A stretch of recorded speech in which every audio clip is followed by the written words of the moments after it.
गणेश जी सभी देवताओं में प्रथम पूज्य हैं।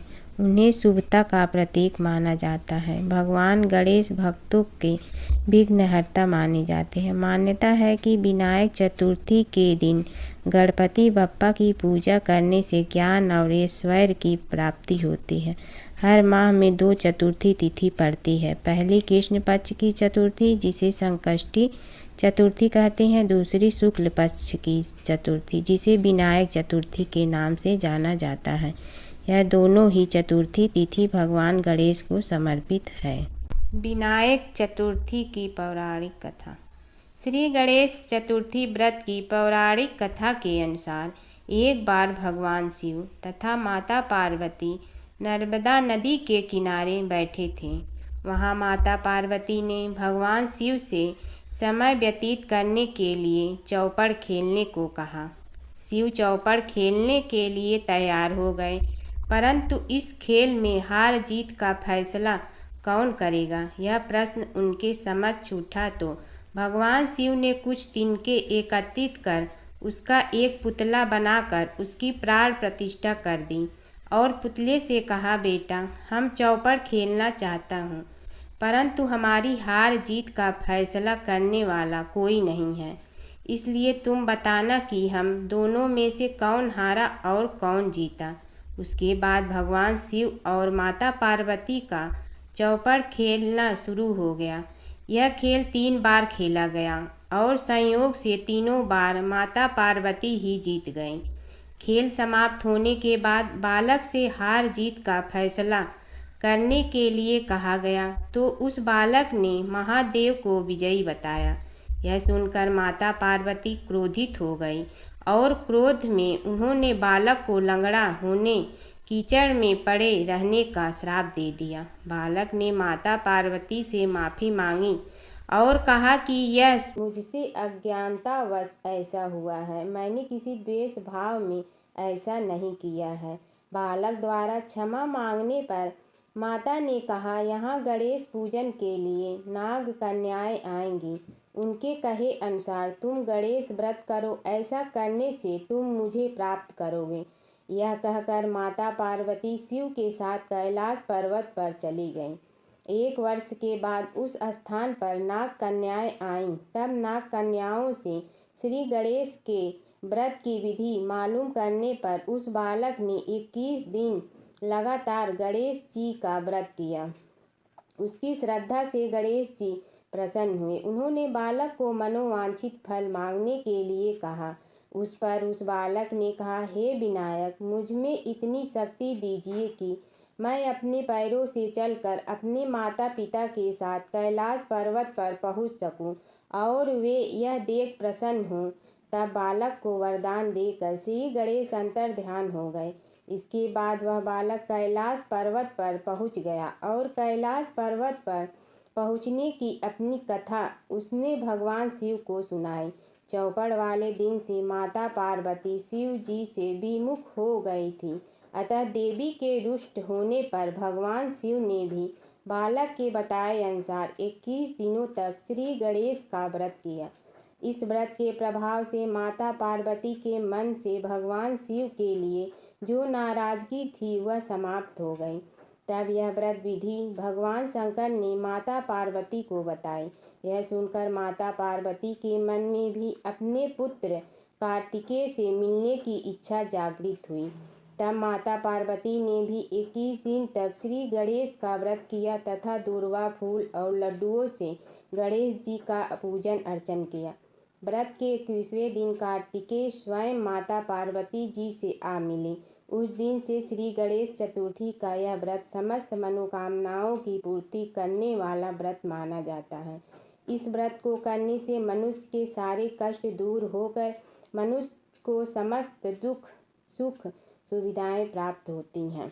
एक समय की बात है, राजा हरिश्चंद्र के राज्य में एक कुम्हार था। वह मिट्टी के बर्तन बनाता, लेकिन वे कच्चे रह जाते थे।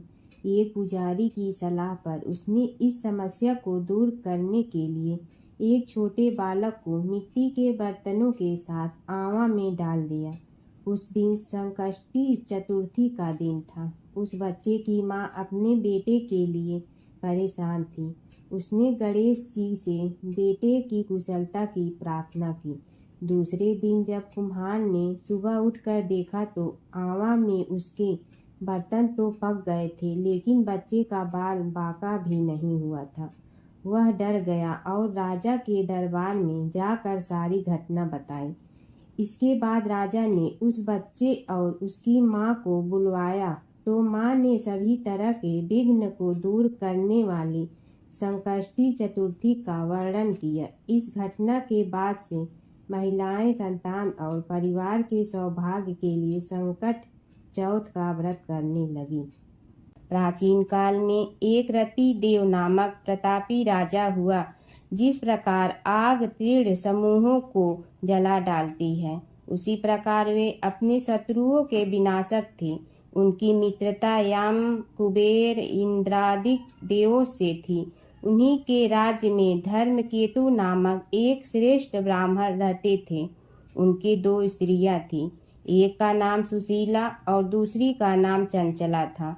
सुशीला नित्य ही कोई न कोई व्रत किया करती थी, फलतः उसने अपने शरीर को दुर्बल बना डाला था। इसके विपरीत चंचला कभी भी कोई व्रत उपवास आदि न करके भरपेट भोजन करती थी। इधर सुशीला को सुंदर लक्षणों वाली एक कन्या हुई और उधर चंचला को पुत्र रत्न की प्राप्ति हुई। यह देखकर चंचला बारंबार सुशीला को ताना देने लगी। अरे सुशीला, तूने इतना व्रत उपवास करके शरीर को जर्जर बना डाला, फिर भी एक किसकाय कन्या को जन्म दिया। मुझे देख, मैं कभी व्रतादि के चक्कर में न पड़कर हष्ट पुष्ट बनी हूँ और वैसे ही बालक को भी जन्म दिया हूँ। अपनी सौत का व्यंग बाण सुशीला के हृदय में चुभने लगा। वह पतिव्रता विधिवत गणेश जी की उपासना करने लगी। जब सुशीला ने भक्ति भाव से संकट नाशक गणेश चतुर्थी का व्रत किया तो रात्रि में वरदायक गणेश जी ने उसे दर्शन दिया। श्री गणेश जी ने कहा, हे सुशीले, तेरी आराधना से हम अत्यधिक संतुष्ट हूँ। मैं तुम्हें वरदान दे रहा हूँ कि तेरी कन्या के मुख से निरंतर मोती और मूंगा प्रवाहित होते रहेंगे। हे कल्याणी, इससे तुझे सदा प्रसन्नता रहेगी। हे सुशीले, तुझे वेद शास्त्र वेता एक पुत्र भी उत्पन्न होगा। इस प्रकार का वरदान देकर गणेश जी वहीं अंतर ध्यान हो गए। वरदान प्राप्ति के फल स्वरूप उस कन्या के मुंह से सदैव मोती और मूंगा झड़ने लगा। कुछ दिनों के बाद सुशीला को एक पुत्र उत्पन्न हुआ। तदंतर धर्मकेतु का स्वर्गवास हो गया। उसकी मृत्यु के अंतर चंचला घर का सारा धन लेकर दूसरे घर में जाकर रहने लगी, परंतु सुशीला पति गृह में रहकर ही पुत्र और पुत्री का पालन पोषण करने लगी। उस कन्या के मुंह से मोती मूंगा गिरने के फलस्वरूप सुशीला के पास अल्प समय में ही बहुत सा धन एकत्रित हो गया। इस कारण चंचला उसे ईर्ष्या करने लगी। एक दिन हत्या करने के उद्देश्य से चंचला ने सुशीला की कन्या को कुएं में ढकेल दिया। उस कुएं में गणेश जी ने उसकी रक्षा की और वह बालिका सकुशल अपनी माता के पास लौट आई। उस बालिका की जीवित देखकर चंचला का मन उद्विग्न हो उठा। वह सोचने लगी कि जिसकी रक्षा ईश्वर करता है उसे कौन मार सकता है। इधर सुशीला अपनी पुत्री को पुनः प्राप्त कर प्रसन्न हो गई। पुत्री को छाती से लगाकर उसने कहा, श्री गणेश जी ने तुझे पुनः जीवन दिया है। अनाथों के नाथ गणेश जी ही हैं। चंचला आकर उसके पैरों में नतमस्तक हुई। उसे देखकर सुशीला के आश्चर्य का ठिकाना न रहा। चंचला हाथ जोड़कर कहने लगी, हे बहन सुशीला, मैं बहुत ही पापीन और दुष्ट हूँ। आप मेरे अपराधों को क्षमा कीजिए। आप दयावती हैं। आपने दोनों कुलों का उद्धार कर दिया। जिसका रक्षक देवता होता है उसका मानव क्या बिगाड़ सकता। जो लोग संतों एवं सत्पुरुषों का दोष देखते हैं वे अपनी करनी से स्वयं नाश हो प्राप्त होते हैं। इसके बाद चंचला ने भी उस कष्ट निवारक पुण्यदायक संकट नाशक गणेश जी के व्रत को किया। श्री गणेश जी के अनुग्रह से परस्पर उन दोनों में प्रेम भाव स्थापित हो गया। जिस पर गणेश जी की कृपा होती है उसके शत्रु भी मित्र बन जाते हैं। सुशीला के द्वारा संकट नाहक गणेश चतुर्थी व्रत किए जाने के कारण ही उसकी सौत चंचला का हृदय परिवर्तन हो गया। श्री गणेश जी कहते हैं कि हे देवी, पूर्व काल का पूरा वृतांत आपको सुना दिया। इस लोक में इससे श्रेष्ठ विघ्न विनाशक कोई दूसरा व्रत नहीं है। श्री कृष्ण जी कहते हैं कि हे धर्मराज, आप भी विधि पूर्वक गणेश जी का व्रत कीजिए। इसके करने से आपके शत्रुओं का नाश होगा तथा अष्ट सिद्धियों और नवनिधियों आपके सामने करबद्ध होकर खड़ी रहेंगी। हे धर्मपरायण युधिष्ठिर, आप अपने भाइयों, धर्मपत्नी और माता के सहित इस व्रत को कीजिए। इससे थोड़े समय में ही आप अपने राज्य को प्राप्त कर लेंगे। दूसरी कथा। एक समय की बात है कि विष्णु भगवान का विवाह लक्ष्मी जी के साथ निश्चित हो गया। विवाह की तैयारी होने लगी। सभी देवताओं को निमंत्रण भेजे गए, परंतु गणेश जी को निमंत्रण नहीं दिया। कारण जो भी रहा हो, अब भगवान विष्णु की बारात जाने का समय आ गया। सभी देवता अपनी पत्नियों के साथ विवाह समारोह में आए।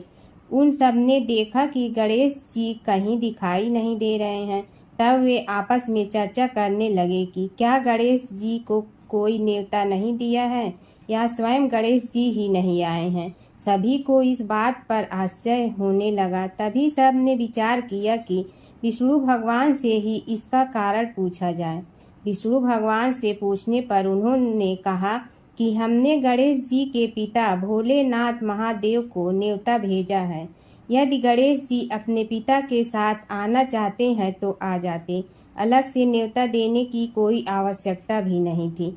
दूसरी बात यह है कि उनको 1.25 मन मूंग, 1.25 मन चावल, 1.25 मन घी और 1.25 मन लड्डू का भोजन दिन भर में चाहिए। यदि गणेश जी नहीं आएंगे तो कोई बात नहीं, दूसरे के घर जाकर इतना सारा खाना पीना अच्छा भी नहीं लगता।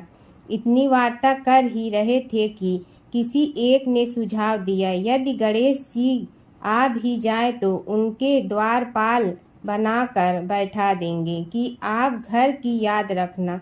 आप तो चूहे पर बैठकर धीरे धीरे चलोगे तो बारात से बहुत पीछे रह जाओगे। यह सुझाव भी सबको पसंद आ गया तो विष्णु भगवान ने भी अपनी सहमति दे दी। होना क्या था कि इतने में गणेश जी वहां आ पहुंचे और उन्हें समझा बुझाकर घर की रखवाली करने बैठा दिया गया।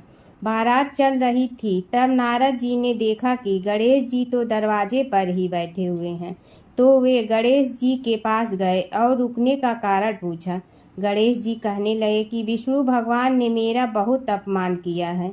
नारद जी ने कहने लगे कि अपनी मूसक देना को आगे भेज दे तो वह रास्ता खोद देगी, जिससे उनके वाहन धरती में धंस जाएंगे।